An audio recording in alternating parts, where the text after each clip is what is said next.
Ask you first of all what we've heard from the Russian press secretary this morning, saying that your president is not a credible man. He does not stand by his word, and he is not a man to be negotiated with. I understand that the rhetoric is very high on both sides. That because we are still in the active phase of war. The sooner or later we will sit at the table, as the president mentioned. We will probably do it somewhere in between Ukraine and Russia on the border, when we will be able, with all the assistance we're receiving right now, to push them off our lands. Then we'll be able to discuss how we'll live together for the next centuries.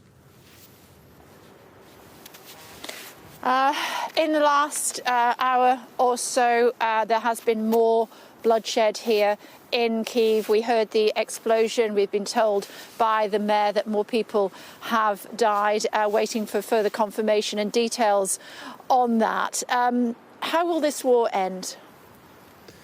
We believe that we will end this war the way we started. We negotiated for many, many years. We signed all the sorts of documents with Russia promising that we will live together peacefully. All of it didn't work. Probably the time has come, so we'll put everything we have. And I see this change in the mood. Well, these tanks are important by itself, by the pieces of equipment. What is the most important, this change of attitude, change of behavior, change of support. What else is just to help us go through all this training and, acquiring these pieces and fighting finally. I hope that this year we will be able to finish it up. And please stay safe in Ukraine, in Kyiv. Yes, thank you. We have a very good security team around us, and we are completely confident where we are at the moment. But thank you for your concern, Mr. Ambassador. The tanks are coming, but will they come quickly enough? The president made the appeal yesterday for them to come more quickly, but particularly the American tanks may not be here this year. But British tanks will be. This is important. Let's not forget we're talking about German tanks, but I'm quite happy being here in London, reminding people that the first move was made by UK, because that's their own tanks. They can do it whatever they want to with them. I hope that these tanks will arrive soon.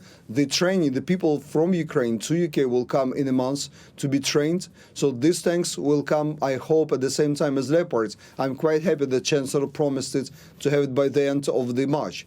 And seeing the picture of you in snowy Kyiv, I would expect that we'll need another month or even more to start the ground campaign. How worried are you that the Russians are planning a new surge in the next month or so? Absolutely. We understand it. We expected it. That's why we're trying to consolidate as much help as possible. And we're not talking about only these three nations. We know that around a dozen nations already pledged the tanks to Ukraine. And I hope that our French colleagues will also come with their clerks.